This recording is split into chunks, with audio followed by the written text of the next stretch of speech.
Bueno, buenos días. Soy Ángel Mena, trabajo aquí en la Escuela Andaluza de Salud Pública y vamos a pasar a la mesa redonda, al siguiente acto. ¿Está apareciendo en pantalla o ha aparecido hace un momento el código de verificación para las personas que están en Zoom y demás? Tenemos unas 130, 140 personas conectadas. O sea que, aparte, aquí estamos en familia, en salón de actos, pero en el hiperespacio estamos muy arropados.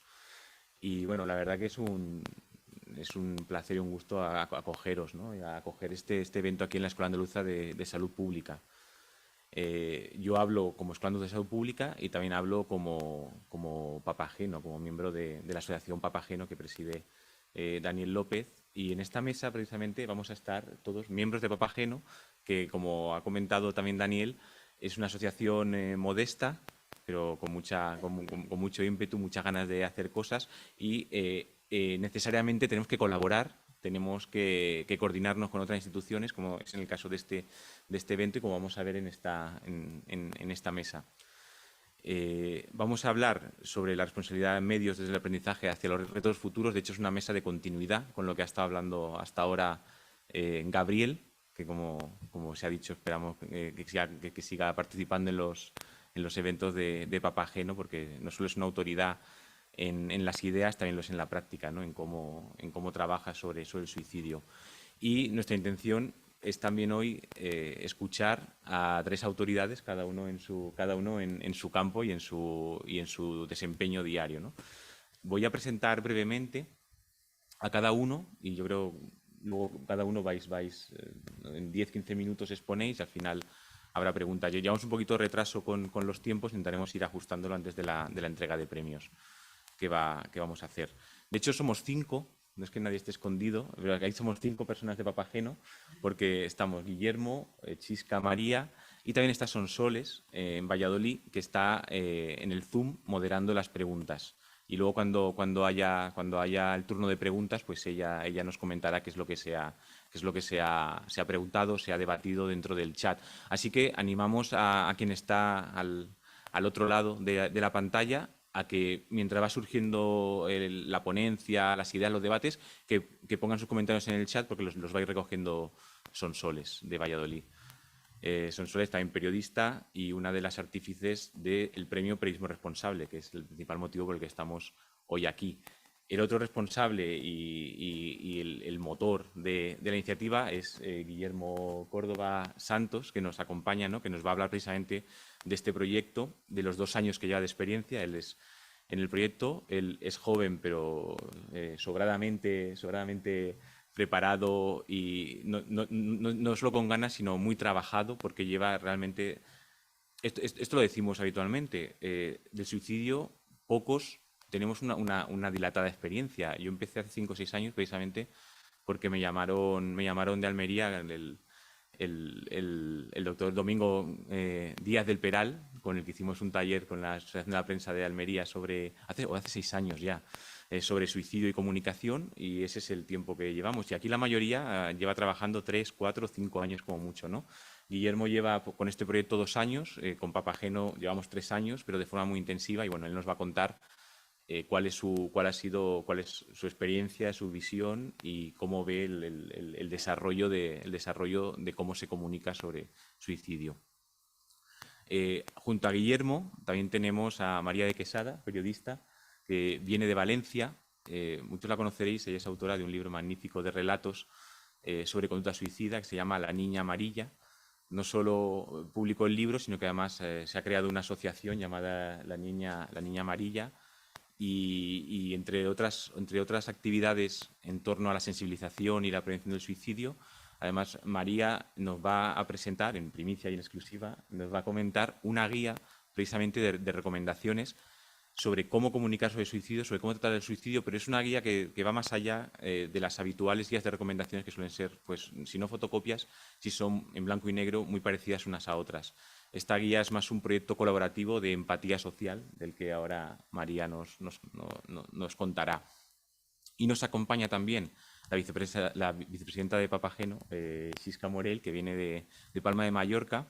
Ella es psicóloga general sanitaria, está especializada en acompañamiento a personas en duelo por suicidio y es presidenta de la Asociación AFASIP, ¿no?, en Baleares, que es precisamente la Asociación de Familiares y Amigos Supervivientes por Suicidio. Y nos va a aportar ese punto tan necesario cuando estamos diciendo aquí no solo se trata de ser responsable, que lo somos cuando trabajamos, no solo se trata de seguir las recomendaciones, sino que además se trata de dar un paso más en la sensibilidad y en la calidad y la calidez del trabajo que hacemos, porque hay muchas personas a las que el trabajo que hacemos en torno al suicidio les afecta de forma directa en su vida, ¿no?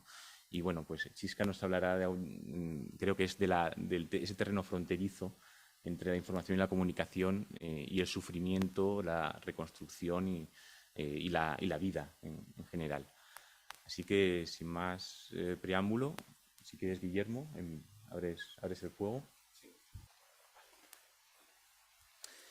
Vale, buenos días a todos. Muchas gracias por estar aquí, ya sea de forma presencial o online. Es un placer, pues, compartir espacio con Ángel, con María, con Chisca, ¿no?, con personas que llevo trabajando durante varios años y que también forman parte, evidentemente, de este proyecto Periodismo Responsable. El otro día miraba el correo del premio, o el correo también del proyecto, y empecé a contactar con medios de comunicación y con periodistas un 6 de octubre de 2020, ¿no? Así que prácticamente estamos casi de aniversario. ¿En qué consiste realmente el proyecto Periodismo Responsable? Pues está dirigido a ayudar, a orientar, a formar a los periodistas y a los medios de comunicación que informan sobre el suicidio. A veces lo harán mal, otras veces lo harán bien, pero siempre hay que estar ahí, intentar ayudarles, porque este siempre va a ser un tema muy difícil de hablar. Tendremos guías, tendremos formación, pero informar del suicidio siempre ha sido, es y será difícil. El contacto sobre todo ha sido por correo electrónico, a veces también por teléfono cuando no lograba contactar con el periodista o me era complicado hacerlo por correo electrónico, y han sido pues más o menos unos 300 periodistas, unos 300 medios de comunicación.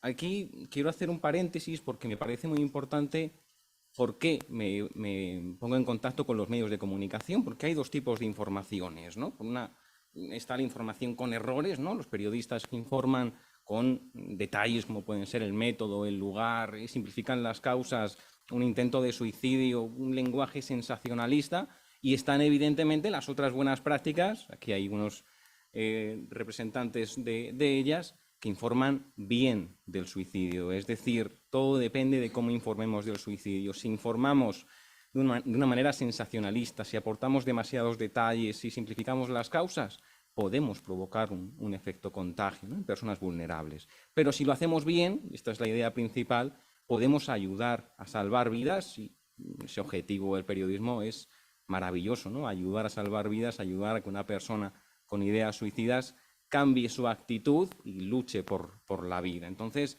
me parece muy importante diferenciarlo porque, evidentemente, hay que hablar de todo, ¿no? Si lo haces mal, oye, pues voy a hablar contigo, pero si lo haces bien, también hay que hacerlo. Las conclusiones de estos 2 años es que el tratamiento, evidentemente, ha evolucionado, pero que sigue existiendo un desconocimiento tremendo en las redacciones. Es muy evidente verlo cada día en las informaciones sobre suicidio, porque hay que tener en cuenta las ideas previas que todos tenemos sobre el suicidio, ¿no? Una muerte, entre comillas, diferente a las demás, lo comentaba también Juan Pablo Bellido, hasta hace 40 años no eran enterrados en los cementerios, mucho tabú, mucho estigma sobre esta muerte. La formación universitaria, pues simple, escasa y básicamente una frase. Nos decían que informar sobre el suicidio producía un efecto contagio. Habría que mejorar esa formación, evidentemente, y decir, oye, depende de cómo informes sobre el suicidio, puedes provocar o no un efecto contagio.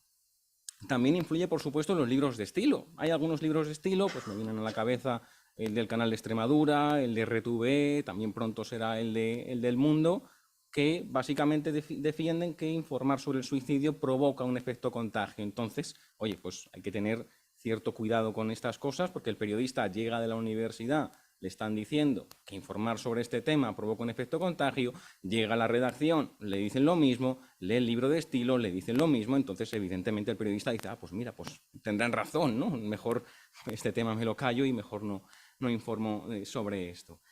El tema de los manuales lo he puesto en entre interrogantes porque me parece no sé, un dilema, una sorpresa, un mundo aparte. En el año 2000, la OMS lanzó el primer manual, por lo menos en español, también hay en inglés, más completo, sobre cómo informar sobre el suicidio. Año 2000. Tenía yo 3 años. Entonces, imaginaos cómo estaba la cosa. Han pasado más de 20 años. Se han publicado más de 20 o 25 manuales solo en castellano. En inglés ya ni te cuento. Y prácticamente se siguen cometiendo muchos errores. Por ejemplo, contar cómo se ha suicidado una persona, contar dónde lo ha hecho. Lo veíamos, por ejemplo, en el ejemplo de Forqué. Se suicida en el baño de su casa. También, evidentemente, contaron con qué prenda de ropa, creo recordar, también lo hizo. No suele ser habitual, habría que hacer también un estudio, el de las candidaturas presentadas, que incluyan recursos de ayuda. Cuando pensamos en violencia machista, automáticamente tenemos en la cabeza el 016. Ana Blanco, cuando presentaba el telediario, informaba sobre un caso de estos y detrás de ella, ¿qué aparecía? El 016. Cuando hablamos sobre suicidio, evidentemente tenemos que aportar algún recurso de ayuda. Vale el 024, vale el teléfono de la esperanza. Si centramos, por ejemplo, en un reportaje sobre personas que han perdido un ser querido por suicidio, podemos poner el correo electrónico o el teléfono, si lo hubiera, de esa entidad. ¿Y para qué? Pues para que una persona llame a ese teléfono si se encuentra en una situación delicada, para que diga, oye, pues conozco a un familiar, voy a pasarle este contacto, es decir, para que haya un movimiento en ese ámbito. Y también sí que ha habido cierto sensacionalismo aupado por la pandemia, porque nos hemos centrado mucho en los jóvenes, ¿no? Aumento de intentos de suicidio, aumento de ideas de suicidio, el número de suicidios consumados, pues por lo menos en 2020 no era como tal, pero oye, hay más personas en el mundo, ¿no? El riesgo del suicidio aumenta con la edad y también tenemos que poner el foco en las personas mayores, por ejemplo, de 65 años. Y volviendo a esos interrogantes de los manuales, voy a poner el ejemplo del manual del Ministerio de Sanidad. En julio de 2020 se publicó este manual, que bueno, básicamente fue elaborado por varias entidades periodísticas y también contaba, por ejemplo, con la Policía Nacional o con alguna asociación de personas que habían perdido un ser querido por suicidio. Yo no tenía ni idea de que se iba a publicar, lo leí, tiene varias carencias bastante evidentes y a raíz del suicidio de Rosario Porto entré a formar parte del comité o grupo de trabajo, como lo queráis llamar, que elaboró ese manual.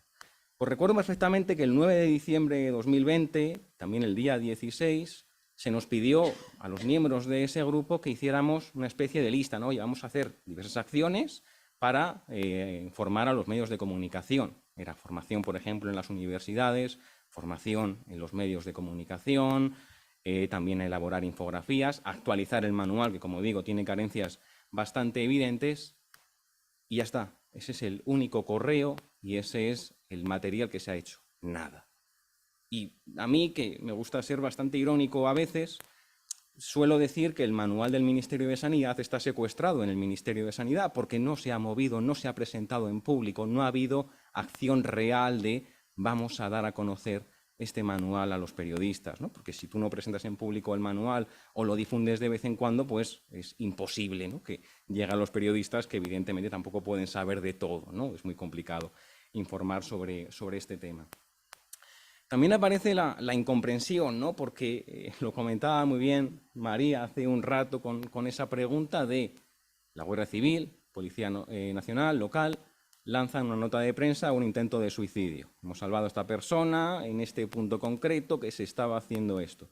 A veces, la verdad que llama la atención que suelen llegar en el último momento. Joder, sí que es casualidad que muchas veces lleguen en el último momento. Bueno, habrá que darles ese cierto margen. Pero no tiene ningún sentido que si en la facultad, en la redacción, en el libro de estilo nos dicen que no hay que informar sobre el suicidio, contemos todos los detalles de ese intento de suicidio, sin pensar, evidentemente, que a la semana siguiente esa persona igual sale del hospital y se encuentra un WhatsApp de pues, un conocido y le dice, oye, ¿has visto esto? Claro, es que esa persona que ha recibido el WhatsApp es la persona que se intentó suicidar. Entonces habría que pedirle a Guardia Civil, Policía Nacional, local y demás, que pensaran antes de enviar esa información. Y si fuera el hijo del teniente coronel, ¿publicarías que se ha intentado suicidar tu hijo? Probablemente no. También a veces acompañan con fotografías, luego en el taller que tenemos por la tarde lo veremos con más detalle, de una persona, suele estar de espaldas, que le han salvado la vida. Claro, esa fotografía permanece en Internet, igual que permanece, lo recordará bien Chisca, una fotografía de un intento de suicidio de una niña de 11, 12 años en Mallorca que tenía la cara pixelada, pero que ahí estaba, que evidentemente algún día se podrá encontrar con esa fotografía. Y también, claro, con los suicidios públicos, lo hemos visto con Forqué, se cuentan todos los detalles, también con Blanca Fernández Ochoa, con Rosario Porto. Entonces, como digo, no tiene ningún sentido que nos digan en la facultad que no hay que informar sobre el suicidio, pero cuando lo hagamos con todos los detalles. Y ahí, evidentemente, el problema está en la falta de formación, que es imprescindible en todas las secciones del periódico. Paso ya a la evolución que he visto en estos 2 años. Como hemos visto, por ejemplo, el premio del año pasado se presentaron 56 candidaturas, este año han sido 122, el año que viene, pues si seguimos con esa dinámica, no sé si vamos a sobrevivir, pero intentaremos que sean más de 122. Cada vez hay más y mejores piezas sobre este tema, es evidente en todos los formatos, en medios de comunicación de prensa escrita, en radio, en televisión, también en redes sociales. Es magnífico y es maravilloso que cada vez los periodistas se lancen más a informar sobre este tema desde la calidad, desde el rigor, desde la responsabilidad, ¿no? También siendo sensibles a una realidad que es muy compleja. Y terminando con las piezas informativas, sí he visto, y bueno, al final todo depende de cuándo se informa sobre suicidio. Pues igual hay 3 momentos, ¿no?, que pueden ser habituales cuando se informa sobre suicidio. El suicidio de una persona famosa, evidentemente, hay veces que se produce un año, otras veces que no. El Día Mundial, es el 10 de septiembre. Y luego también cuando salen las cifras. Cuando salen las cifras también hay que informar sobre el número de suicidios. O sea, habrá que ver cuando salen las de 2021 y el tratamiento informativo que se da, que estamos prácticamente en la barrera de los 4.000 suicidios, y si se superan los 4.000, el titular está más que claro. Aquí voy a añadir, no sé cómo vamos de tiempo, 3 minutos, mal vamos. Voy a añadir algo que comentaba Gabriel. Hay que denunciar las carencias del sistema. El 024, por ejemplo, es un recurso maravilloso y que va a ayudar, bueno, ya ha ayudado a más de 55.000 personas, ¿no? 55.000 llamadas, mejor dicho. Pero la campaña tuvo lugar desde el 10 de mayo, fue cuando empezó el servicio, hasta el 30 de junio. Desde entonces no ha habido ninguna campaña del Ministerio de Sanidad sobre el suicidio. ¿Por qué no se hace, por ejemplo, alguna el 10 de septiembre? ¿Por qué no se difunden las señales de alerta, factores de riesgo, se da voz a las personas que han perdido un ser querido por suicidio? Yo creo que la palabra clave de la vida es querer, y en este caso hay un querer a medias o hay un querer estético. Ya termino para hablar de los retos. Evidentemente, la formación es fundamental, y que lo que hay que intentar es que los periodistas comprendan los riesgos de cometer errores, el efecto contagio y la importancia de cumplir las recomendaciones para ayudar a salvar vidas. La formación debe llegar a las universidades para que cuando los estudiantes de 20, 22 años lleguen a las redacciones, lleguen con otra idea que otras promociones. María de Quesada o yo mismo hemos impartido algunos de estos talleres. Y, por supuesto, en las redacciones, en todas las secciones del periódico, porque, evidentemente, a cualquiera le puede tocar y no podemos jugar a la ruleta rusa, ¿no? Si toca en deportes, pues igual contamos el método, si toca en otra sección, igual no. Hay que formar a todos los periodistas, y es evidente que eso debe ser un trabajo en red. Debe acompañar a ese periodista, a ese formador, un profesional especializado, un psicólogo, una persona que ha perdido un ser querido por suicidio, un bombero, alguien bien formado que complemente la visión periodística. Y, por supuesto, mantener el Premio Periodismo Responsable, que es una referencia, algo pionero, y de lo que estoy pues muy orgulloso también de compartirlo con todo el equipo. Termino dejando mis datos de contacto y, sobre todo, lanzando un mensaje a los periodistas que están aquí o a los periodistas que nos pueden ver. No esperemos al próximo suicidio de una persona famosa para formarnos. Vamos a formarnos ya y vamos a comprender que los medios de comunicación juegan un papel clave cuando informan sobre el suicidio. De verdad, no esperemos, no lo dejemos más tiempo y vamos a ello. Muchas gracias.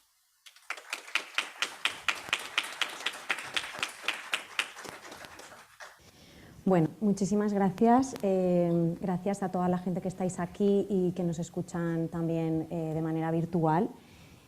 Estamos en un momento importante, ¿no? Otra vez los premios de periodismo responsable es un proyecto maravilloso y una oportunidad también única pues, para poder presentar esta guía que se ha comentado por encima, pero bueno, es una iniciativa de Papageno junto con Afasib y La Niña Amarilla.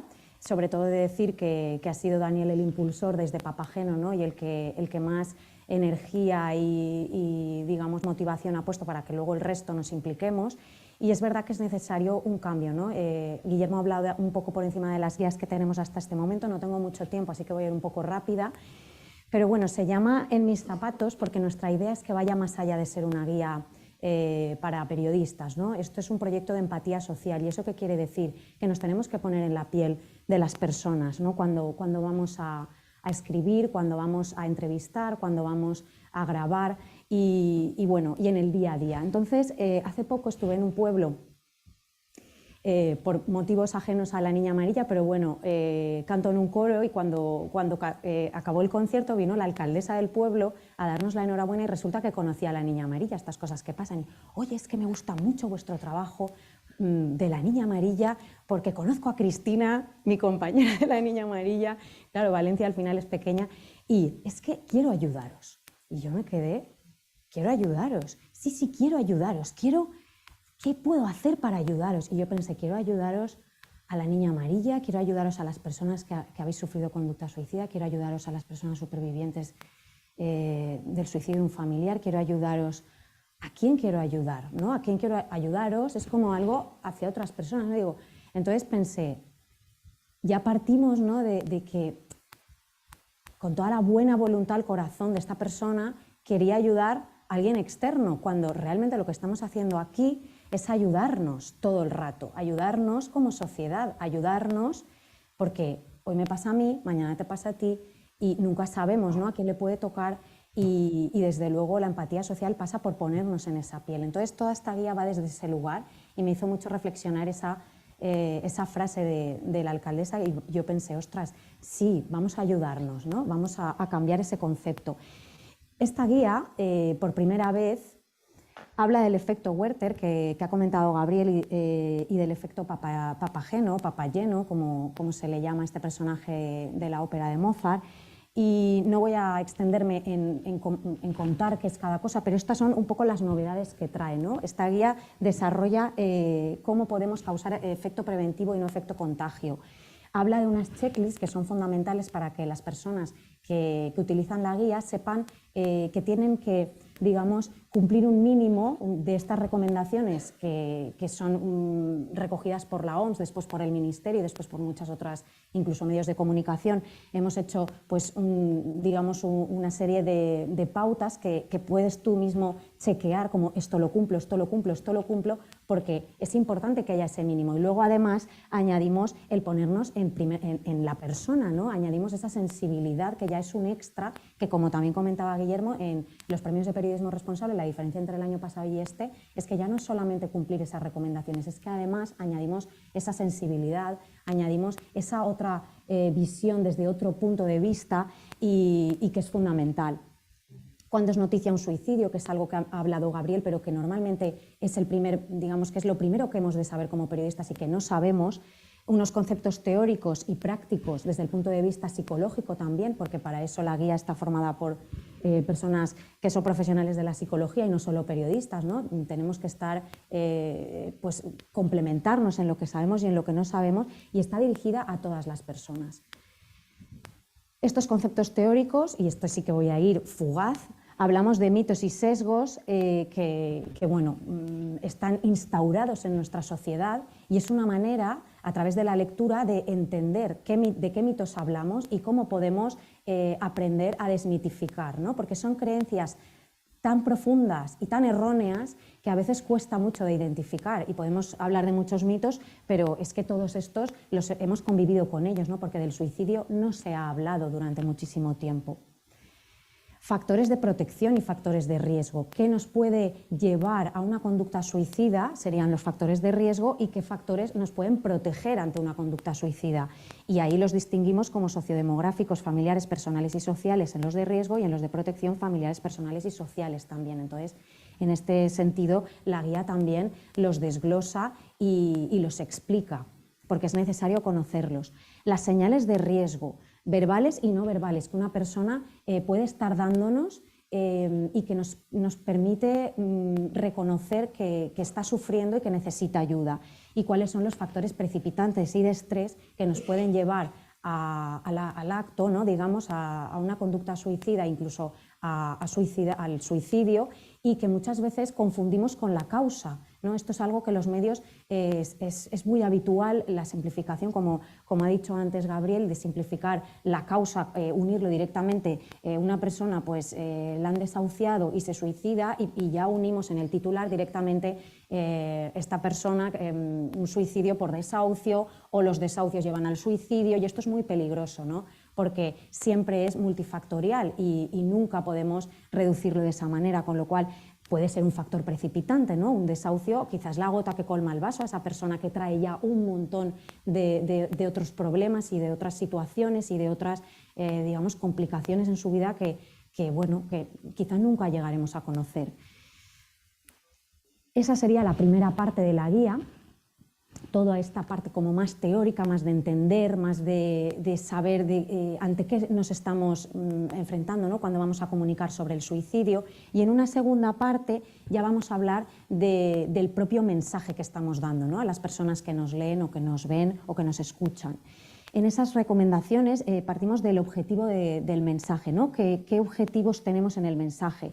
Y entonces aquí pues, vamos a distinguir con un signo positivo sobre aquellas que tienen un mayor potencial preventivo, uno negativo sobre los que hay que extremar la precaución y, por lo tanto, ser muy, muy cuidadosos a la hora de comunicar, y uno negativo, que es ya, atención, esto no, que es directamente, eso no lo podemos comunicar nunca en una información.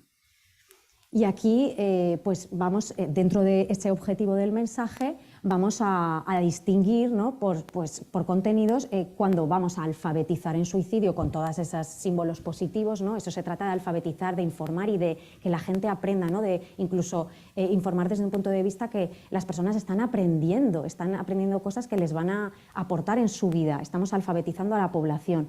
Desde el punto de vista de contar un suceso, pues veis ahí todos los símbolos, digamos, negativos y muchos con atención, porque directamente cuando hablamos o unimos un suicidio con suceso, pues se encienden las alertas.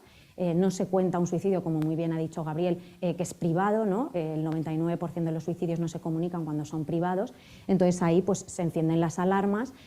Ayudar a una persona afectada, a un superviviente, sí que debemos informar en ese aspecto, y por lo tanto tenemos ahí los símbolos positivos, y en el caso de expresar emociones, experiencias o testimonios, pues depende también de la situación, va a ser positivo o no la manera de informarlo y de enfocarlo. Por lo tanto, la guía esto todo lo recoge, y es una manera muy sencilla y muy visual, también con esto positivo, negativo, verde o rojo que todos reconocemos con los semáforos, pues para saber cuándo nos podemos equivocar y cuándo podemos acertar. Hemos comentado al principio las checklists, que son fundamentales, porque aquí tenemos estos circulitos que nos ha puesto aquí Cristina, que es la superdiseñadora de la guía, que al final nos van a ayudar a que estemos cumpliendo, ¿no? Con esas recomendaciones, con un lapicito, como hacen los niños en el cole, pues oye, esto lo estoy cumpliendo, sí, esto lo estoy cumpliendo, sí, esto no, pues a mí me falta, ¿no? Que puede ayudar a la persona que está informando pues digamos, a saber si está haciendo todo lo que debe hacer, que es lo mínimo. Según el emisor, pues lo mismo, o sea, tenemos ahí todas las checklists que debemos cumplir, según sean testimonios de personas que están hablando, contando su experiencia, o si pertenece al ámbito de las fuerzas de seguridad, periodismo, mundo cultural, administraciones, partidos políticos, asociaciones, o sea, quienes nos están ofreciendo esa información, también según sea un emisor u otro, pues hemos también de cumplir esas checklists. Como os digo, no puedo entrar en detalle, está aquí la guía que acaba de salir del horno, la ha traído Daniel de Cádiz, y no puedo entrar en detalle, pero quien quiera verla, tocarla, pues se puede acercar. Os invito a que lo hagáis, porque bueno, pues es la primera copia que tenemos con algunos errores, pero no pasa nada porque se subsanarán y tendremos una guía sin errores próximamente. Y bueno, pues porque hemos incluido algo que antes tampoco está en las guías, que es un poco, dependiendo de quién hable, ¿no? Pues vamos a informar también teniendo en cuenta una serie de consideraciones. Pues, por ejemplo, si es un testimonio, que esto Chisca lo va a explicar luego muy bien y a mí también me ha pasado como sobreviviente, pues hay que tener especial cuidado en las preguntas que hacemos, ¿no? Como periodistas. No podemos llegar y decir, uy, ¿y qué me ha pasado? Lo cuento así de fresca porque me ha pasado y en el momento no estaba tan fresca, claro, porque, oye, ¿y una chica como tú? ¿Y cómo llega a ese punto? Y yo, claro, una chica como tú, no entiendes muy bien la pregunta y luego, oye, ¿y cómo lo hiciste? ¿Qué hiciste? Y tú, no sabes, o sea, primero te lleva a ese lugar que nadie quiere volver, porque no es fácil, y segundo, ¿qué aporta esa información a quién? O sea, realmente la persona que te está preguntando está haciendo esa reflexión, se está poniendo en tu piel, o en el caso de un superviviente, oye, ¿y cómo nos disteis cuenta? ¿No visteis que estaba mal? Claro, esas preguntas hacen un daño terrible y es muy difícil ponerse en la piel de las personas si antes no hemos recibido la formación adecuada, como bien ha dicho Guillermo, y segundo, si no tenemos unas pautas y que nos ayuden a ponernos en ese lugar. Entonces, se trata todo el rato de ponernos en la piel de la persona que estamos entrevistando.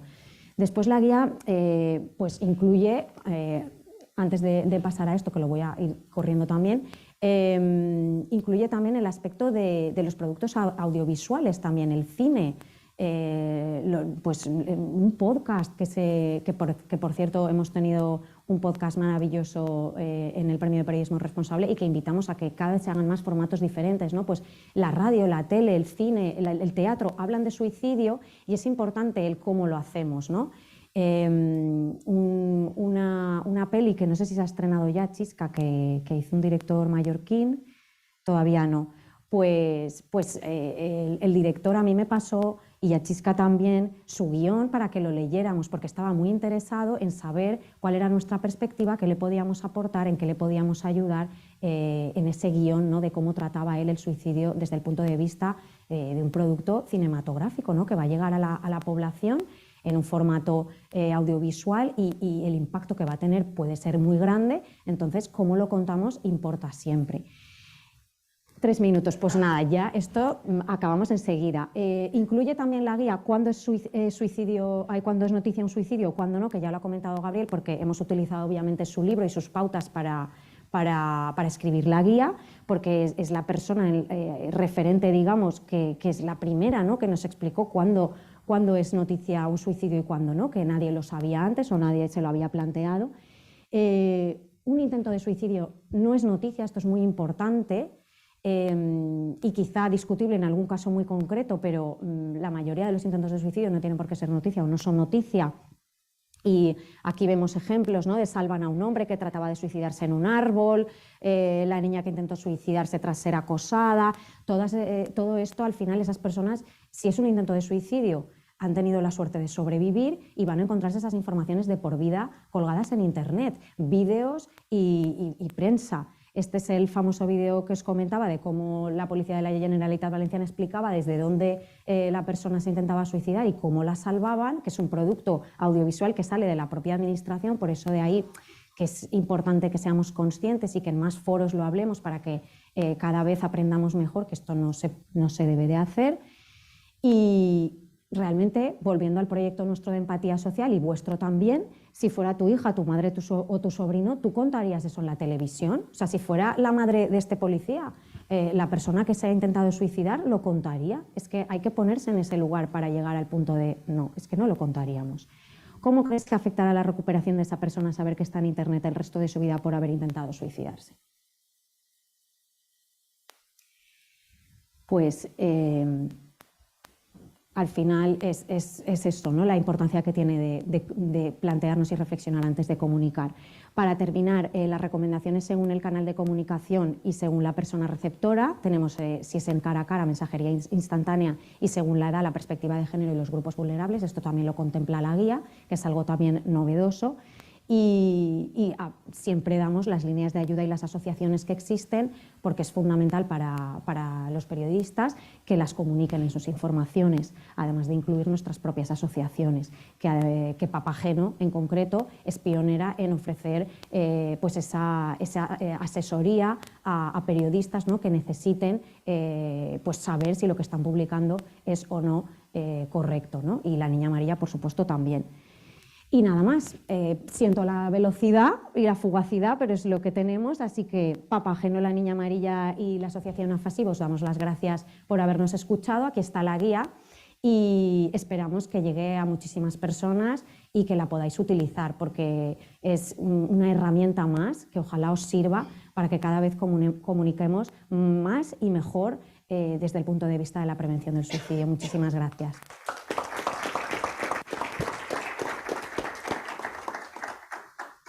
Gracias.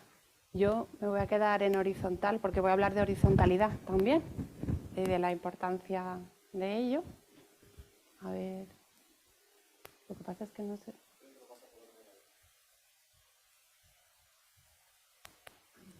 Vale, ahora. Bueno, siento muchísimo agradecimiento. Además tengo el hándicap de que soy la última, entonces tengo que ser la más breve sin que se note. Y el otro hándicap es que normalmente María también se emociona mucho y agradece mucho, pero se ha puesto en plan como periodista profesional a dar un poquito de tal, ¿no? Y me queda a mí la parte emocional, ¿no? Así que voy a intentar no emocionarme mucho. El agradecimiento que siento sobre todo es porque es cierto que muchas veces cuando estamos en foros profesionales tendemos a un poco como juntarnos, pues todos periodistas, todos psicólogos, todos, ¿no? Y reconozco que hay un esfuerzo cada vez más contundente a la hora de incluir distintas voces y distintas perspectivas cuando hablamos de algo tan complejo como es el suicidio. Y por eso yo estoy aquí, como psicóloga y como superviviente, porque no soy periodista. Y precisamente en esto me voy a centrar, ¿no? Ya han hablado muchísimo de forma bastante, bueno, me ha sorprendido porque normalmente estoy acostumbrada a que cuando voy a estos foros soy como la más crítica, ¿no? Porque soy la que represento a la mirada un poquito más de la primera persona y me ha sorprendido porque ya habéis sido tan críticos que yo ahora me voy a poner en plan bálsamo, ¿no? Porque es verdad que han tenido esta perspectiva más crítica.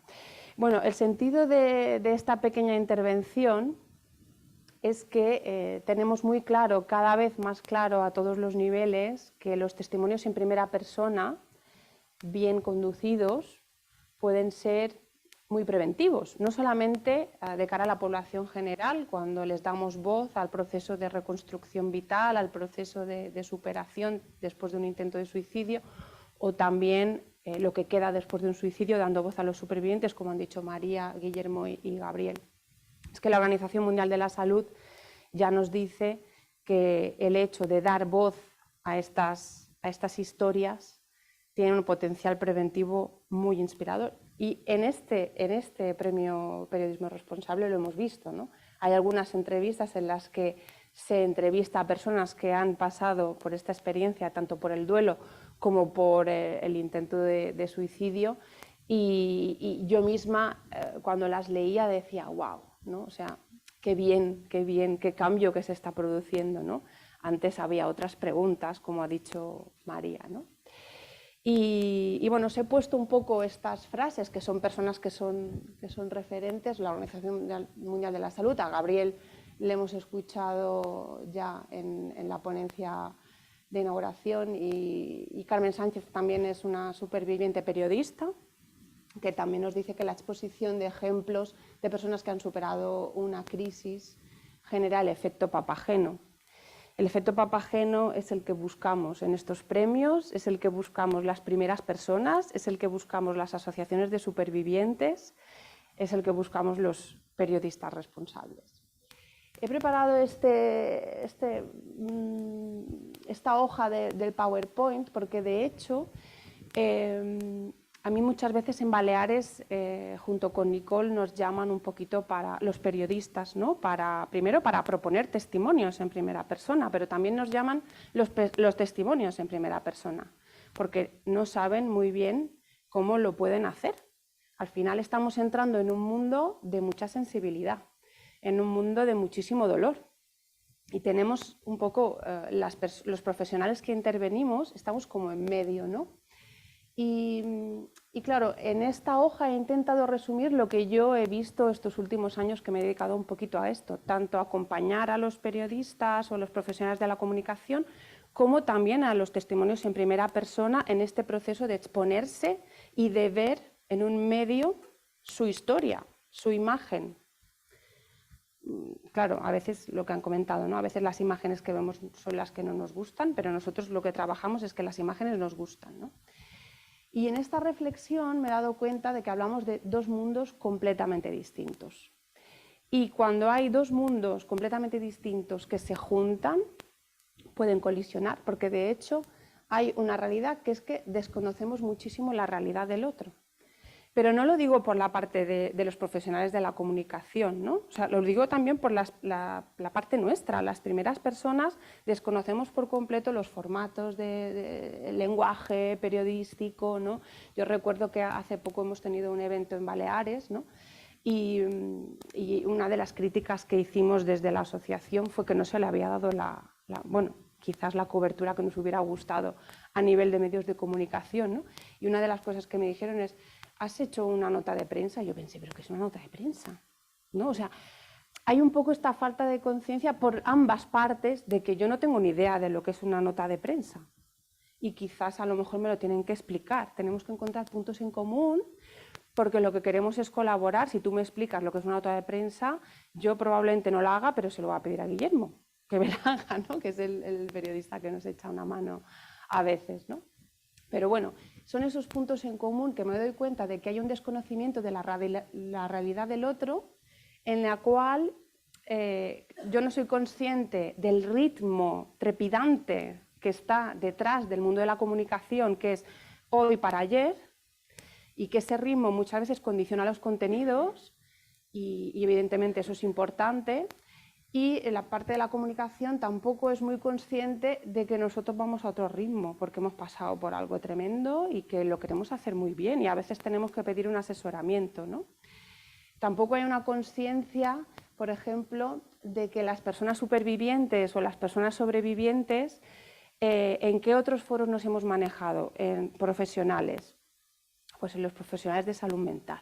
Entonces, estamos acostumbrados a que nos sentamos y abrimos nuestro corazón, lo contamos todo, porque estamos acostumbrados a estar en entornos profesionales de protección, donde nos filtran, donde nos escuchan sin juzgar y donde no sale publicado al día siguiente, ¿no? Se mantiene una confidencialidad y tal. Nosotros estamos acostumbrados a eso, y es importante que lo sepáis, porque claro, nos vamos a abrir así de abiertos, y quizá el filtro tiene que venir también por la parte del periodista, ¿no? De quizá no conviene poner este titular porque esta persona se me ha abierto en canal, gracias, porque he podido absorber toda su emoción, pero ahora yo tengo que valorar si eso es un titular o no, o cómo se va a sentir esta persona cuando mañana vea ese titular, si realmente refleja lo que quería transmitir esa persona. Y claro, reflexionando un poquito en estas diferencias que hay en estos dos mundos tan distintos, me acordé muchísimo de un libro de Amin Maalouf que habla de identidades fronterizas.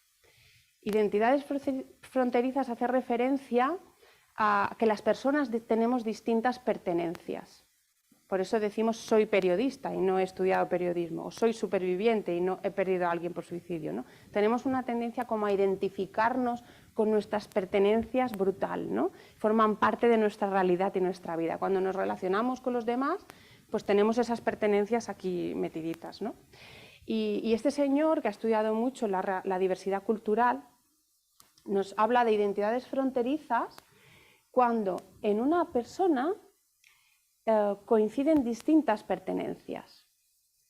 Por ejemplo, puede haber una persona que sea profesional del mundo de la comunicación y sea sobreviviente. Y encima lo dice públicamente, como María, ¿no? Eso sería una identidad fronteriza. Luego habrá muchos que no lo dirán, pero que también tienen esa identidad fronteriza. Y claro, Amin Maalouf nos dice que cuando existen dos mundos tan distintos en los que cuesta tantísimo comprender la realidad del otro, es muy importante tener en cuenta esas personas fronterizas que están en los dos mundos y que están en esa lucha también, ¿eh? Porque a mí me ocurre, por ejemplo, en el mundo de la psicología. Yo soy psicóloga y superviviente, entonces muchas veces lo hablo con Daniel, que digo, es que no sé si está aquí mi parte de psicóloga, mi parte de superviviente, estoy como con esa lucha interna, pero es una lucha de crecimiento que puede aportar muchísima información. Estas identidades fronterizas ven las dos partes y pueden hacer de puente, de comprensión. Claro, es un poco, si queremos llegar al efecto Papageno, es intentar ponernos en la piel del otro y hablar con las personas fronterizas, que ellas ya tienen esa guerra. Incluso animar a las personas fronterizas que no lo dicen públicamente, pero que si tenemos en cuenta las estadísticas, pues habrá más de una, ¿no? Que aparte de haber estudiado periodismo, pues también habrá vivido esta realidad del suicidio en primera persona, pero no está preparada tampoco para decirlo abiertamente, ¿no? Y era un poco compartir con vosotros esta reflexión, ¿no? Y por supuesto compartir que por la parte de las primeras personas también tenemos esa responsabilidad. O sea, no se trata de decir, es que el periodista ha puesto esto en el titular y qué mal que lo ha hecho y qué insensible. Bueno, pero ha puesto en el titular lo que tú le has contado. A lo mejor tú tienes que mirar también lo que quieres decir y también te tienes que poner en la posición de decir, oye, mira, esto si no te importa no lo voy a compartir contigo porque no quiero que se publique. O incluso expresar, mira, esto te lo voy a decir, pero por favor no lo publiques. No quiero que salga publicado. O sea, tenemos que tener esta parte como de empoderamiento, de abrirnos, pero también de expresar a la persona, oye, esto no quiero. Y tengo que decir, por lo menos en la parte que nos toca en Baleares, que nosotros con todos, bueno, que yo recuerde, que con todos los periodistas que les hemos dicho, yo quiero revisar el texto, porque claro, yo empiezo aquí a hablar, me emociono y no sé lo que... Después a lo mejor lo leo y no me gusta, ¿eh? Es que todos nos han permitido hacerlo. Todos lo han entendido perfectamente, que queremos leer esa parte, porque a lo mejor no nos gusta cuando lo vemos escrito y nos han permitido a lo mejor decir, oye, esto no me gusta cómo ha quedado, tal. Así que valorar muchísimo también el esfuerzo que hay por la otra parte y no entrar tampoco en situaciones de es que el periodista lo ha hecho mal, ¿no? Oye, a ver, ¿y yo qué puedo hacer, no? Eso también me gusta mucho de la guía que hemos elaborado, ¿no? Que hemos incluido distintas voces y que hemos incluido también recomendaciones para la persona que se expone, tanto a nivel de redes como a nivel de medios. Oye, tú también puedes decirlo como lo quieres o incluso callarte lo que no quieras que salga, ¿no?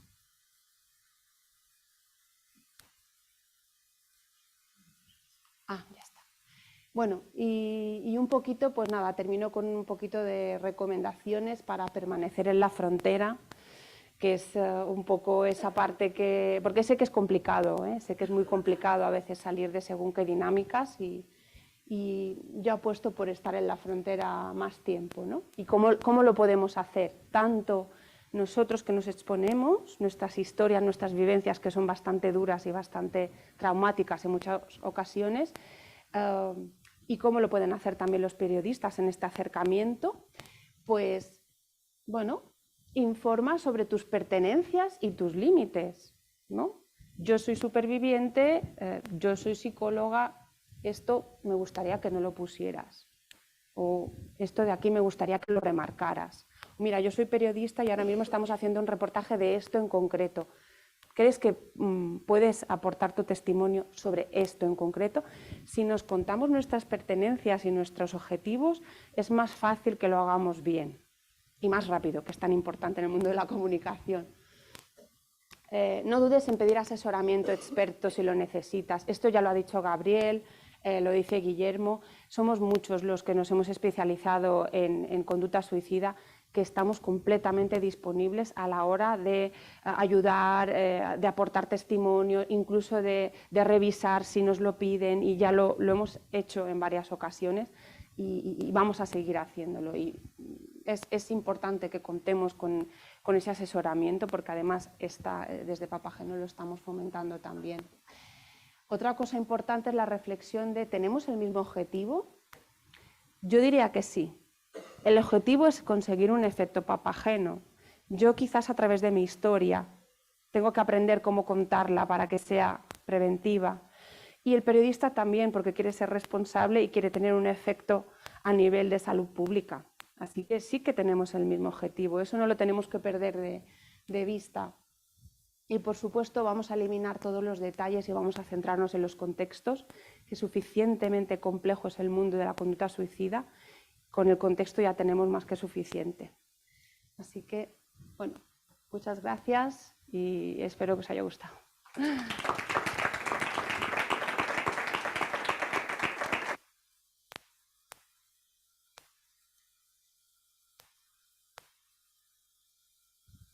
Gracias, Chisca, y a los tres por ajustaros al tiempo.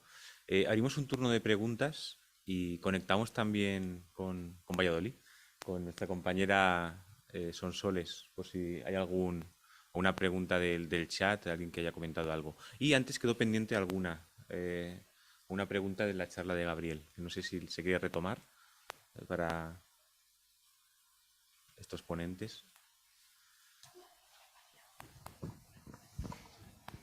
Qué bien, muchísimas gracias. Además, que nada, por alusiones, como Gabriel siempre me ve con tan buenos ojos y no pierdo ocasión para describir un poco el trabajo que hacemos desde Baleares. Soy Nicole Haber, soy la coordinadora autonómica de la prevención del suicidio. Me gusta tanto decir este cargo que tengo porque empezamos como observatorio del suicidio y la verdad es que en el suicidio no te puedes quedar sentado observando, sobre todo con la gran dificultad en la recogida de datos que tenemos, ¿no? Y enlazo con la pregunta que hacía el periodista, ¿no? El compañero que preguntaba sobre los datos. Los datos vienen directamente del INE y quien carga estos datos son efectivamente las comunidades. Desde el 2013, si miramos la subida hay un pequeño pico de subidas porque se hizo una modificación en la recogida de datos. Porque desde ese año los institutos médicos legales empezaron a pasar también los suyos. Recoger los datos del suicidio es muy complicado, porque habría que hacer una coordinación entre todos los dispositivos, todas las fuerzas de seguridad, y además es muy difícil, o sea, si no tienen la certeza absoluta que ha sido una muerte por suicidio, no se mojan y no te la certifican, y por muchas causas más se ocultan, ¿no? Entonces, sabemos que son muchas, que eso es lo importante, y sabemos que tenemos que trabajar en prevenir. Entonces, cuando desde la Consejería de Sanidad se decidió apostar por la prevención del suicidio, creando un observatorio del suicidio con la contratación de una psicóloga clínica, que soy yo, decidí ponerme a hacer muchas cosas y no dedicarme tanto a la estadística porque no tengo los medios para hacerlo, ¿no? Y bueno, y sí, he contado desde Gabriel me dice, eres una referente, no soy una referente, él es el referente.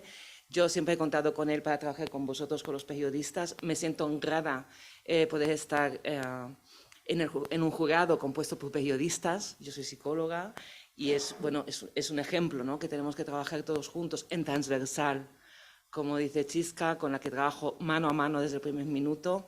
Y bueno, no quiero quitar más tiempo al acto, simplemente agradeceros a todos y bueno, decir que participo con mucho gusto a todo eso y seguimos caminando juntos siempre. Muchas gracias, Nicole. Creo que estas son Soles en línea. Sí. Bienvenida. Hola, buenos días. Bueno, os comparto, sobre todo preguntan en el chat que si pueden hacerse con un ejemplar de la guía que ha presentado María o dónde pueden hacerse con él. No, pero lo digo yo. Claro, es una guía que hoy es el primer día que la presentamos públicamente. Vamos a hacer presentaciones oficiales en Valencia y en las Islas Baleares, pero va a estar disponible para el universo en PDF descargable desde papageno.es. y desde todas nuestras redes y vamos a ser tan pesadas y tan pesados que es que la vais a tener la guía en todas partes. No os preocupéis que os va a llegar. Os va a llegar demasiado, vais a decir, otra vez la guía. Gracias, María. Os van a quitar los PDFs de las manos, ¿no? Total. Muy bien. Yo no sé si hay alguna pregunta en el público. Yo hay una, sobre todo con el tema audiovisual, hay una pregunta que visualizo para los que estáis casi día a día analizando la información y viendo cómo las buenas prácticas o las malas prácticas. Por ejemplo, una de las recomendaciones básicas es lo que decía, hablar del por qué, decía Juan Pablo, no del cómo, ¿no? Pero en el audiovisual, el cómo a veces es como la información. Como si tu medio de comunicación se transmite con imágenes o tú comunicas con imágenes, ¿cómo no visualizar el lugar donde ha pasado? O cómo, si la tienes ahí, quizá el propio lugar es el propio método, ¿no? ¿Qué haces? ¿Qué pones en vez de la información primaria? ¿Funciona? Pues no lo sé. Vente aquí, si no funciona. Cuesta. Vale, muchas gracias. Uno de los peligros, yo creo, cuando hacemos un reportaje audiovisual, me imagino una pieza del telediario, me imagino Informe Trópico que están aquí los compañeros de Canarias, es ¿qué imágenes utilizamos? Porque seguro, vamos, ellos seguramente lo podrán explicar mejor que yo. ¿Qué imágenes utilizamos? Porque hay imágenes que debemos evitar. Por ejemplo, hay seguramente en algún banco de imágenes personas asomadas a un puente, una soga, unas pastillas por ahí tiradas. Ese tipo de imágenes evidentemente no deben utilizarse. Pero claro, si no tenemos otros recursos, al final el periodista que se ve marcado, ¿no?, por el tiempo, ¿no?, hay que entregarlo ya, lo tenemos que sacar ya para dentro de nada, pues igual acude a esas imágenes, ¿no? Entonces, evitar ese tipo de imágenes y, oye, pues apoyarnos sobre todo si tenemos más recursos, ¿no? Pues una entrevista, imágenes de archivo que evidentemente no sean, te digo, muy específicas, creo que sería lo ideal. No sé si queréis añadir algo desde Informe Trópico a la hora de cómo elaborasteis el reportaje, si tuvisteis algún problema. Sí. Hola, yo soy el realizador del programa y bueno, la verdad es que es un tema muy complicado de tratar con la imagen. Cuando nos planteamos el tema, pues es lo que decía el compañero, que bueno, nos centramos más en las entrevistas y los testimonios, más que en la imagen. Pero siempre intentamos hacerlo desde un punto de vista conceptual, que no fuera una cosa súper clara y directa para que la gente que lo viese no se sintiese pues o identificada o ayudase a crear una serie de expectativas que lo queríamos.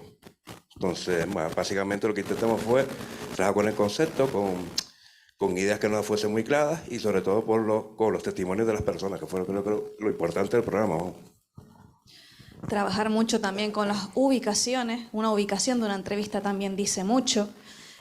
Trabajar mucho con el color, las sombras. Al final la imagen también dice mucho, no solo las palabras, una imagen transmite muchísimo. Entonces sí que tuvimos una reunión antes de hacer el programa para poder abarcar, vale, cómo comunicamos esto desde un punto de vista de imagen sin ser agresivos.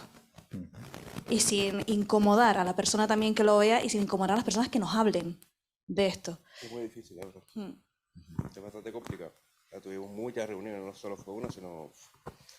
Y al final, pues, bueno, hicimos lo que pudimos.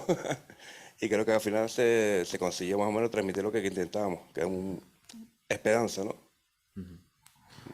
Muy bien, gracias. No sé si hay alguna pregunta más o Sí. de Sonsoles, ¿sí? Sí, querían preguntarle de nuevo a Chisca qué quieren contar las personas supervivientes, qué necesitan contar. Sí nos queda claro que no debemos preguntar los periodistas, pero también deberíamos saber qué es importante para ellos. Lo pregunta Laura. Bueno, primero lo que habría que distinguir es, bueno, por el tema de la terminología, ¿no? Que a veces según la Organización Mundial de la Salud, cuando hablamos de supervivientes, hablamos de las personas que han sobrevivido al suicidio de un ser querido.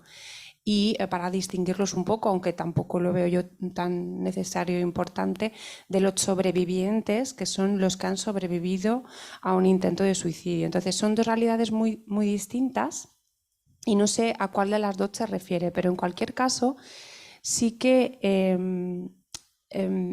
la persona que decide exponerse y abrir esa parte tan interna y privada suya, es porque está en un proceso en el que necesita que su dolor se transforme. Entonces, que lo que yo he pasado sirva para que otra persona o bien no se sienta sola, que sepa que somos más personas que sobrevivimos a un intento de suicidio y después mejoramos, o más personas que sobrevivimos al suicidio de un ser querido y después nos encontramos y hablamos de ello, ¿no? Porque, como han dicho los compañeros, un tema común es la soledad y el estigma. Por lo tanto, hay esta parte de decir, oye, que no estás solo, que somos más personas, que estamos en ello y que lo estamos superando. Y la sensación muy terapéutica para nosotros de pensar que si yo con mi testimonio ayudo a alguien, ese dolor tan tremendo que es el suicidio de un ser querido se atenúa un poquito. Por lo menos adquiere otro sentido muy distinto. No sé si le he respondido, porque es verdad que es muy distinta la realidad del duelo por suicidio a sobrevivir a un intento, ¿no? Pero creo que en eso coincidimos, ¿no? Cuando nos exponemos buscamos eso. Muy bien, gracias.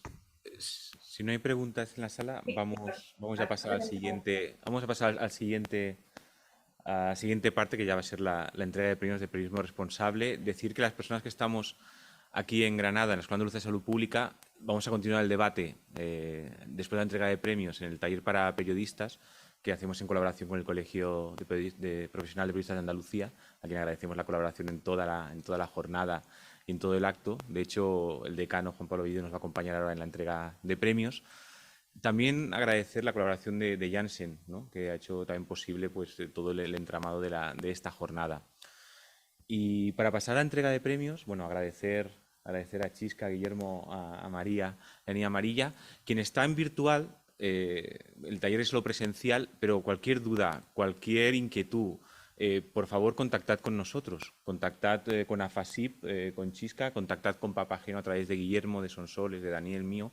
Contactad con María a través de la Niña Amarilla, de esa asociación.